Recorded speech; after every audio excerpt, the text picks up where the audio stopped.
Bismillahirrahmanirrahim. Assalamualaikum warahmatullahi wabarakatuh. Di video kali ini kita akan membahas tema 4, subtema 1, muatan pelajarannya IPA. Langsung ke materi. Proses menghasilkan energi listrik. Globalisasi mempunyai pengaruh sangat besar bagi kemajuan teknologi terkait energi listrik. Sumber utama energi listrik adalah pembangkit listrik. Contohnya, pembangkit listrik adalah pembangkit listrik tenaga air atau disingkat PLTA. Nah, ini ada sebuah skema proses pengubahan energi air menjadi listrik atau disingkat pembangkit listrik tenaga air PLTA. PLTA memanfaatkan energi air yang mengalir. Aliran air dialirkan melalui pipa-pipa khusus untuk menggerakkan turbin. Kemudian yang ketiga, gerakan turbin tersebut nantinya akan diubah menjadi energi listrik. Nah, di sini ada aliran air, dia mengalir dari atas ke bawah. Kemudian air ini akan menggerakkan yang namanya turbin. Nah, pipanya ini maksudnya, pipa segini gedenya. Kemudian dia menggerakkan turbin. Jika turbin ini berputar, dia akan menjadi energi listrik di dalam generator, ya. Kemudian generator ini ada arus listriknya yang bisa disalurkan. Nah, ini listriknya disalurkan melalui kabel. Komponen utama pada sebuah pembangkit listrik adalah turbin dan generator atau dinamo. Turbin tersebut harus bergerak untuk menghasilkan energi gerak yang kemudian diubah menjadi energi listrik oleh generator atau dinamo. Dalam ruang lingkup yang kecil, beberapa daerah menggunakan pembangkit listrik secara mandiri, dinamakan pembangkit listrik tenaga mikrohidro (PLTMH). Seperti gambar di samping, ini ilustrasinya. Pembangkit listrik mikrohidro menggunakan aliran air untuk memutar kincir air. Kincir air kemudian menggerakkan turbin hingga menghasilkan listrik. Di sini ada kincir air, terus di dalamnya gubuk ini ada yang namanya turbin. Jika turbin ini bergerak, dia dapat berubah menjadi energi listrik. Pembangkit listrik tenaga mikrohidro biasanya dibuat oleh warga pedesaan karena daerah belum terjangkau listrik dari pemerintah. PLTMH disebut clean energy karena ramah lingkungan dan tidak menyebabkan polusi. Jadi PLTMH dia hanya butuh arus air. Jika arus air ini besar, kincir air ini semakin kencang, memutarnya semakin kencang. Maka dari itu turbinnya dia semakin bergerak kencang. Jika turbin ini bergerak, dia akan berubah menjadi energi listrik. Amati gambar pembangkit tenaga listrik mikrohidro berikut. Nah, yang pertama, tentunya butuh aliran sungai.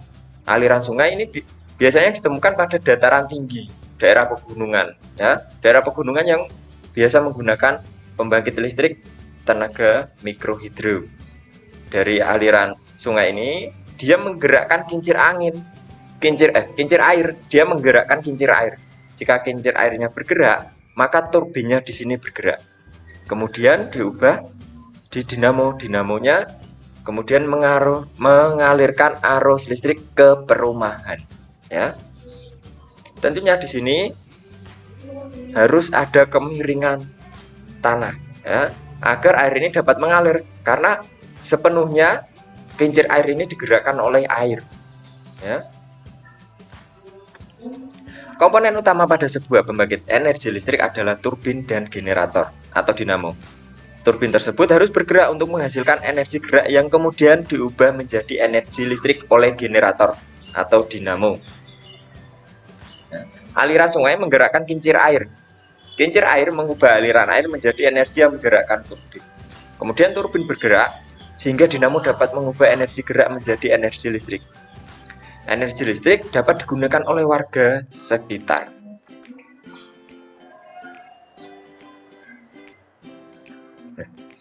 Ini adalah suatu skema proses penyaluran energi listrik. Ya, kalau ini menggunakan bahan bakar, sehingga ini kurang ramah lingkungan ya. Ini ada polusi di sini.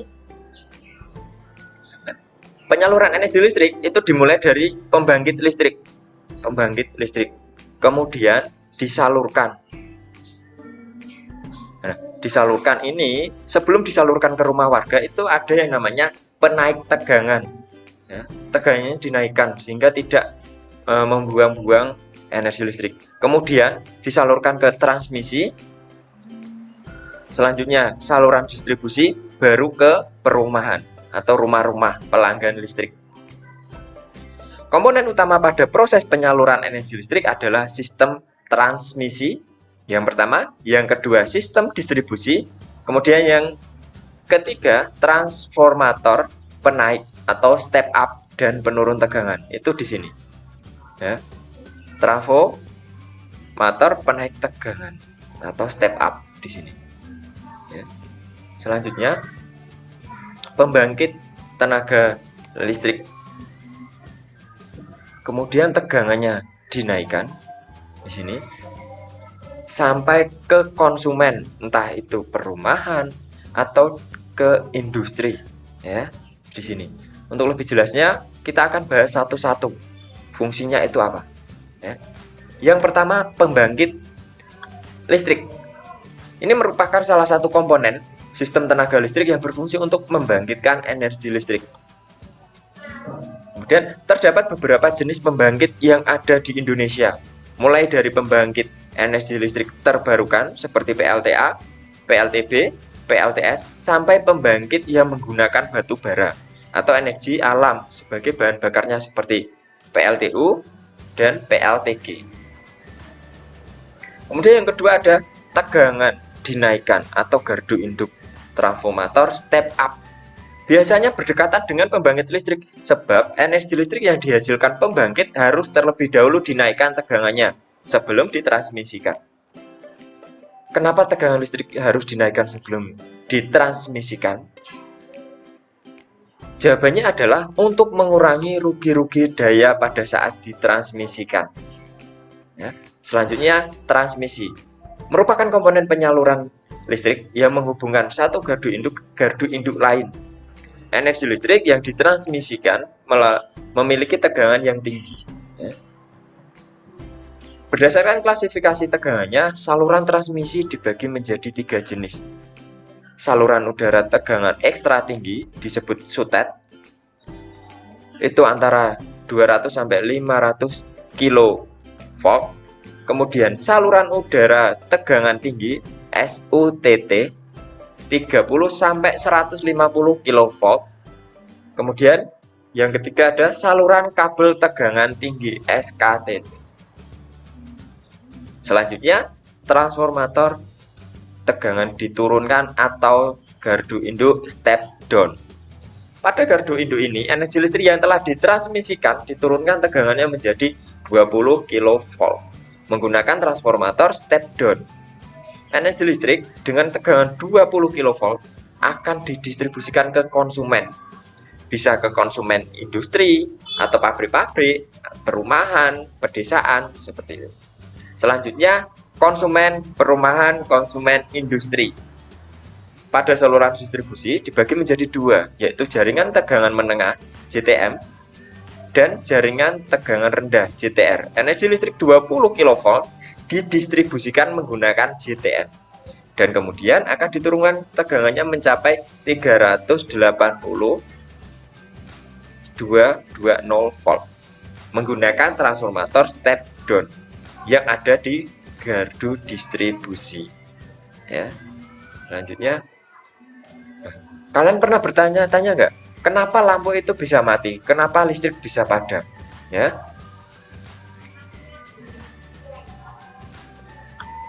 Faktor-faktor penyebab mati listrik antara lain ketidaksiapan pembangkit, gangguan transmisi atau gangguan distribusi ya.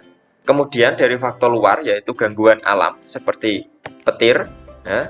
Kalau hujan lebat pasti listrik kan padam. Nah, ini faktor dari luar, petir, kemudian ada pohon dan hewan yang menyentuh jaringan, atau galian yang menyebabkan kabel tanah rusak.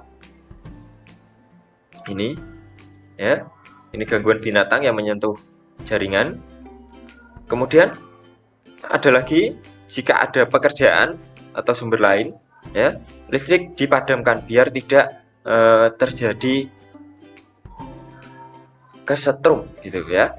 Kemudian atau ada galian yang menyebabkan kabel tanah. Jadi di dalam tanah ini juga ada kabel ya.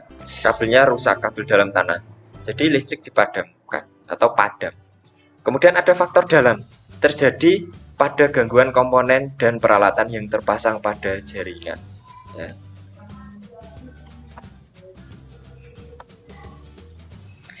Kita bisa merasakan semua kemudahan karena adanya energi listrik, mulai dari penerangan untuk belajar, kemudian untuk bekerja atau main games ya. Selanjutnya untuk kecantikan ya, ini pakai hair dryer.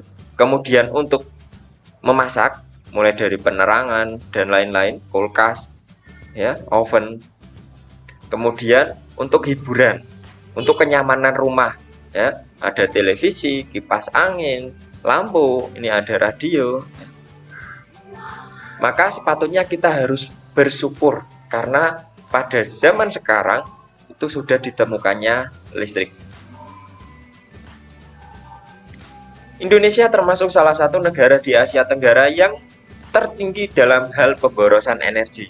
Hal ini tercermin dalam indeks elastisitas energi. Skor Indonesia lebih tinggi dibandingkan dengan negara-negara di Asia Tenggara, bahkan dengan negara maju. Hal ini menunjukkan perlunya masyarakat Indonesia mengkonsumsi energi secara lebih efisien dan mengurangi pemborosan. Ya.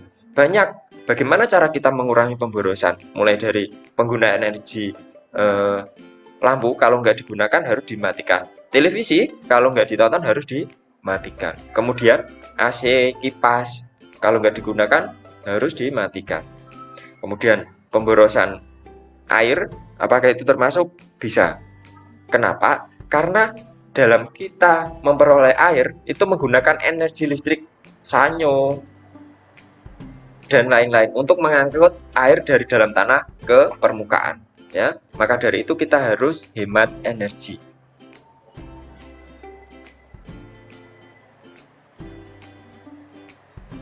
Dampak pemborosan energi listrik. Yang pertama, menipisnya cadangan sumber energi karena penggunaan batu bara sebagai sumber energi pembangkit listrik. Jadi batu baranya menipis karena batu bara ini adalah bahan bakar untuk pembangkit listrik. Salah satu bahan bakar untuk pembangkit listrik. Yang kedua, terjadinya pemanasan global yang mengakibatkan perubahan fenomena cuaca yang ekstrim. Nah, contohnya untuk akhir-akhir ini pada bulan Oktober 2021 itu cuaca di Indonesia agak panas ya. Ini juga salah satu faktor dari pemborosan energi listrik ya, terjadinya pemanasan global. Yang ketiga, terjadinya pemadaman energi listrik. Yang keempat, berkurangnya cadangan energi di masa yang akan datang. Yang terakhir, meningkatnya pengeluaran atau tagihan listrik boros saat kita membayar tagihan listrik. Cara menghemat energi listrik: memasang daya listrik di rumah sesuai keperluan. Yang pertama. Yang kedua, menggunakan peralatan elektronik yang mempunyai daya watt kecil. Kalau zaman dulu itu lampunya kan masih kuning, nah itu dinilai boros energi. Maka dari itu sekarang diubah ke watt yang lebih kecil, diperbaiki, diinovasi sehingga lampu itu hemat energi. Kemudian ada yang keempat, menggunakan alat elektronik secara bergantian. Yang kelima, memanfaatkan cahaya matahari untuk menerangi rumah pada pagi hingga sore hari ya. Maka dari itu matikan lampu pada pagi sampai siang hari. Meskipun itu hal sepele, hal kecil, tapi itu dapat menghemat energi listrik yang banyak jika dilakukan se-Indonesia. Kemudian saatnya kuis. Soal nomor 1, komponen utama dalam pembangkit listrik tenaga air adalah titik.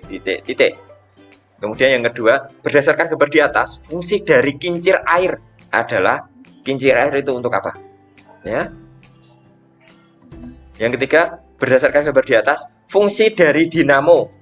Tadi ada Kemudian yang keempat, PLTMH disebut dengan clean energy karena komponen utama dalam proses penyaluran energi listrik adalah. Kemudian soal nomor 6, pada proses penyaluran energi listrik dari pembangkit listrik selanjutnya menuju gardu induk step up untuk diapakan? Kenapa kok menuju gardu induk step up? Tegangan sebelum ditransmisikan. Singkat ini jawabannya. Nomor 7, energi listrik yang berasal dari pembangkit listrik disalurkan melalui saluran transmisi, kemudian melalui gardu induk, kemudian melalui sutet, dan akhirnya sebelum disalurkan pada konsumen, tegangan diturunkan terlebih dahulu. Untuk menurunkan tegangan perlu alat yang dinamakan Yang nomor 8, sebutkan minimal 3 faktor luar yang menyebabkan padamnya listrik. 9. Sebutkan faktor dalam yang menyebabkan padamnya listrik. 10.